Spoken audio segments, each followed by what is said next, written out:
Hello students, आपका हमारे YouTube channel पर एक बार फिर से स्वागत है।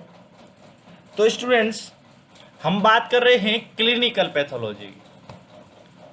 अब क्लिनिकल पैथोलॉजी में जो हमारा पहला टॉपिक है वो है यूरिन एनालिसिस।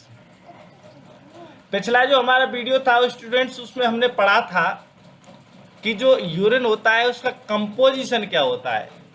आगे बात समझ में, उसको हमने क्या है मतलब उसकी जो करेक्टरिस्टिक्स थी, उन सारी की सारी करेक्टरिस्टिक जो फिजियोकेमिकल करेक्टरिस्टिक्स थी उनको हमने पढ़ा। तो अब हमारा जो नेक्स्ट टॉपिक है वो अब यहाँ से स्टार्ट होता है हमारा वर्क, यानी क्लिनिकल फॉर्म। तो स्टूडेंट्स, अगर आपने हमारे यूट्यूब चैनल को सब्सक्राइब नहीं किया है तो इसे सब्सक्राइब कर लें। हमारा आज का टॉपिक है कलेक्शन ऑफ यूरिन। तो कलेक्शन ऑफ यूरिन किस प्रकार से किया जाता है इसके बारे में हम बात करते हैं। तो कलेक्शन करने के लिए क्या क्या सावधानियां हमको रखनी पड़ेंगी, क्या नहीं रखनी पड़ेंगी, इन सारे के सारे की हम बात करेंगे इस वीडियो में। ठीक है। तो यूरिन जो है उसको कलेक्ट दो प्रकार से किया जाता है। एक तो आप जैसे ही पेशेंट आया है उसी टाइम पर आप यूरिन को लें और फिर उसका एग्जामिनेशन करें। ठीक है।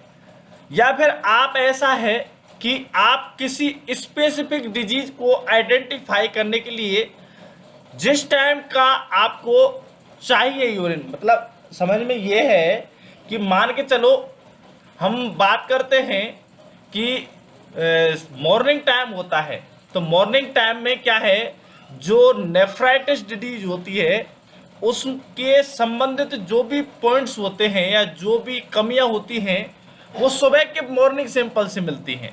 तो यानी आपको जिस चीज को देखना है या जिस बीमारी के बारे में पता लगाना है, ठीक है, तो वो उस टाइम का जो है आप यूरिन लें। ये जो हम अगर जैसे पेशेंट हमारी लेबोरेटरी में अभी आया तो अभी हमने क्या किया कि हमने उसका सैंपल अभी कलेक्ट कर लिया, तो इसको कहेंगे अब रैंडम सैंपल। क्या कहेंगे इसको? रैंडम सैंपल कहेंगे। ठीक है। तो ये इस प्रकार से एक मॉर्निंग सैंपल होता है, एक रैंडम सैंपल होता है, एक होता है 24 आवर सैंपल। तो 24 आवर सैंपल में क्या करते हैं हम कि जिस टाइम पर फर्स्ट यानी कि आपने 10 बजे पहली बार यूरिन लिया, ठीक है, तो अगला जो दिन है उसके 10 बजे तक का यूरिन आपको एक कंटेनर में कलेक्ट करना है। तो ये चीजें जो है ये यूरिन को कलेक्ट करने के टाइम पीरियड्स हैं जो मैं आपको बता चुका हूं। चलिए, तो अगर आप हमारी वीडियो पर टिके हुए हैं तो वीडियो को लाइक कर दीजिए, कमेंट कर दीजिए और चैनल को सब्सक्राइब कर लीजिए। हम पढ़ते हैं अब आगे हमारे जो चैप्टर है उसके बारे में। The urine sample should be collected in a clean dry container and should be examined fresh. यानी जो एग्जामिनेशन के लिए हमारे लिए यूरिन चाहिएगा वो कैसा चाहिएगा? फ्रेश चाहिएगा। ठीक है। आपने यूरिन तो फ्रेश ले लिया, पर आपने क्या है जिस कंटेनर में आपने यूरिन को लिया है, ठीक है, तो वो कंटेनर आपका कंटामिनेटेड रहा तो आपके जो फॉल्स जो रिजल्ट्स हैं वो आएंगे। ठीक है। अब क्या है, तो इसके लिए क्या है, आपको लेबोरेटरी के द्वारा ही आपको क्लीन, ड्राई और हम ये कहें आपसे कि स्टेराइल कंटेनर प्रदान किया जाता है।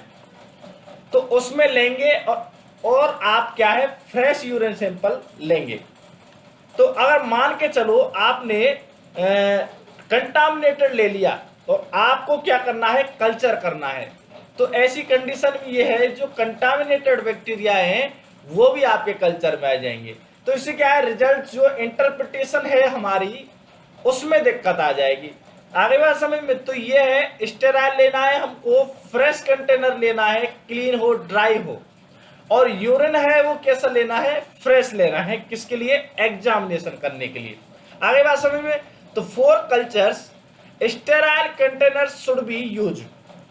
अगर आपने क्या किया कि यूरिन आप लेकर के आए, ठीक है, लेकर के आपका यूरिन आप लेबोरेटरी में लेके आए, आपके पास पेशेंट यूरिन लेकर के आया है, भाई आप तो लेबोरेटरी टेक्नीशियन है, ठीक है, तो आपके पास पेशेंट लेकर के आया और आप क्या है उसको भूल गए, अब वो यूरिन रखा हुआ है और आप भूल गए हैं, ठीक है, तो अब ऐसी कंडीशन में क्या क्या प्रॉब्लम्स आ सकती हैं, क्या क्या प्रॉब्लम्स जो हमारा इंटरप्रिटेशन है उसमें क्या क्या बाधाएं आ सकती हैं, तो इनको हम जानते हैं। With time RBC and leukocytes tend to be destroyed due to hypotonicity of the urine।